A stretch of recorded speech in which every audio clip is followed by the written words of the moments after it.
Assalamualaikum warahmatullahi wabarakatuh. Perkenalkan, nama saya Nurul Husna dengan NIM A1E1220093.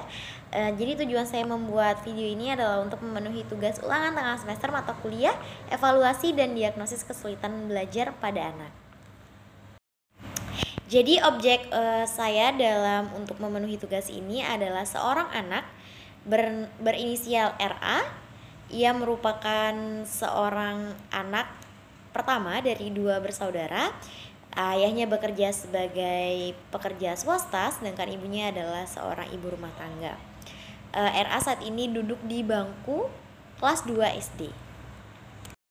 Nah, jadi berdasarkan dugaan kesulitan belajar RA dari hasil wawancara saya terhadap RA dan orang tua RA dengan memberikan tes sederhana seperti membaca, menulis, dan menghitung, saya mendapatkan hasil dan dugaan kesulitan dalam menulis pada si RA. Kemudian dengan menggunakan pengumpulan informasi juga melalui wawancara dengan Ibu RA, saya juga dapat mendapatkan gejala-gejala yang ditimbulkan pada RA, yaitu seperti gejala fisik anak. Si RA ini memiliki hambatan dalam memegang alat tulis. Saya juga menduga kemampuan motorik halus dari sang anak yang belum mumpuni dalam memegang alat tulis. Lalu yang kedua yaitu gejala perilaku RA. Didapati informasi berdasarkan wawancara pada Ibu RA. RA ini memiliki perilaku yang baik ketika di rumah dan tidak banyak berbuat tingkah laku yang lasak atau seperti sering tantrum seperti itu. Hanya saja si RA sangat gemar bermain game. Dari informasi yang sudah saya dapatkan, penanganan yang telah dilakukan oleh orang tua maupun guru yang mengajar di sekolahnya, mereka sudah melakukan latihan-latihan khusus seperti latihan membaca, latihan menulis, latihan menghitung, seperti itu. Dan juga menurut informasi dari gurunya di sekolah yang saya dapatkan dari Ibu RA ini, gurunya memberikan jam tambahan ketika pulang sekolah untuk mengajarkan RA dalam menulis. Oke, kalau dilihat dari tinjauan dalam diri anak, apakah kesulitan belajar tersebut akibat tidak keberfungsian otak? Kesulitan belajar tersebut terjadi dari persepsi anak mendengarkan dan menulis serta kemampuan motorik anak yang terhambat kepada pola asuh orang tua yang dominan, otoriter, menyebabkan tugas perkembangan anak terhambat dan menjadi penghambat dalam proses belajar sang anak atau si RA tersebut. Nah, yang kedua, apakah gangguan belajar berada pada tingkat persepsi awal, tingkat managerial, tingkat simbolisasi, atau tingkat konseptual? Menurut tinjauan saya dari ketika saya melakukan observasi, si RA ini kesulitan belajar ini berada pada tingkat awal atau ringan, ditandai RA yang kurang perhatian di saat mengikuti proses pembelajaran di kelas dan kurangnya berlatih pada saat proses belajar. Lalu yang ketiga ada, apakah kesulitan belajar bersifat verbal atau non-verbal?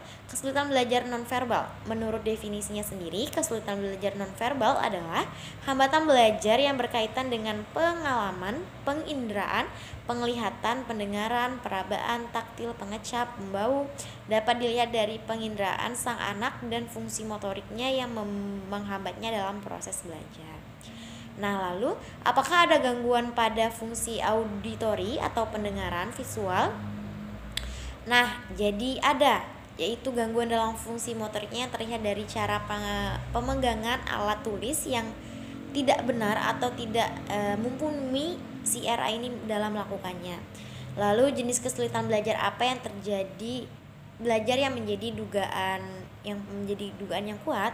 Yang menjadi dugaan kuat adalah diagnosis kesulitan belajar ini adalah kesulitan dalam menulis. Akan tetapi peneliti juga mendapati hasil bahwa kemampuan mengingat sang anak cukup rendah. Jadi selain dalam menghadapi kesulitan belajar dalam menulis, si RA ini juga mengalami kesulitan dalam mengingat pembelajaran yang ia pelajari pada saat di kelas. Nah, kalau dilihat dari tinjauan lingkungan anak, apakah karena pengaruh masyarakat seperti masa sekolah tidak teratur atau sering pindah sekolah? Dengan dugaan ini saya bisa menjawab Tidak, karena anak tidak mengalami hambatan pada lingkungan masyarakatnya. Lalu, apakah karena keterlambatan pedagogis dan moral seperti kurang pendidikan dalam bimbingan orang tua, tidak ada norma, sila atau peraturan? Nah, karena keterlambatan orang tua yang kurang paham terkait dari tugas perkembangan anak. Jadi, si orang tua dari RA ini kurang memahami apa saja tugas-tugas perkembangan anak, seperti itu. Nah, kalau dilihat dari psikologisnya, yang pertama yaitu ada bagaimana tingkat kecerdasan si RA secara umum. Tingkat kecerdasan RA secara kognitif sangat mumpuni untuk menghitung secara cepat dan mengkopi apa yang diucapkan orang lain secara keseluruhan, memiliki tingkatan kecerdasan pada rata-rata pada anak pada umumnya. Lalu bagaimana kemampuan aktual, bakat khusus yang dimiliki, minat yang ada atau yang berkembang pada diri anak. Untuk saat ini si RA belum mengetahui atau orang tua dari si RA pun belum mengetahui bakat-bakat khusus yang dimiliki oleh si anak tersebut. Nah, untuk motivasi belajar sendiri pada diri RA lumayan tinggi, karena pada saat ini si RA sangat ketika saya bertanya kepada si RA apakah RA semangat mengikuti pembelajaran di kelas, ia bilang saya semangat, seperti itu. Jadi bisa saya simpulkan bahwa motivasi belajar pada RA lumayan tinggi. Nah, dari segi fisik atau kesehatan, secara umum kondisi pengindraannya yang tadi sudah saya jelaskan di awal, bahwa RA ini mengalami sedikit ketidakberfungsian pada pengindraannya, seperti itu. Nah, kalau dalam segi gizi atau makanan-makanan yang bergizi, ketika saya bertanya kepada ibu dari RA, sudah menurut bahwa ia sudah memenuhi kebutuhan gizi pada anaknya dengan semestinya, dengan makan yang teratur dan tidur yang cukup. Nah, dari hasil analisis saya yang sudah saya lakukan bersama ketika mewawancarai ibu RA maupun RA tersendiri, kesulitan belajar tersebut terjadi dari persepsi anak mendengarkan dan menulis, serta kemampuan motorik anak yang terlambat karena pola asuh orang tua yang dominan otoriter menyebabkan tugas perkembangan anak terhambat dan menjadi penghambat dalam proses belajar sang anak.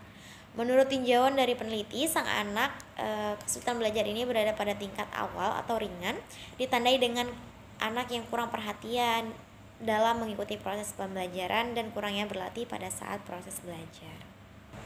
Secara keseluruhan, anak si RA ini memiliki potensi yang tinggi dalam beberapa aspek utama dalam seperti olahraga, dengan matematika, seperti itu.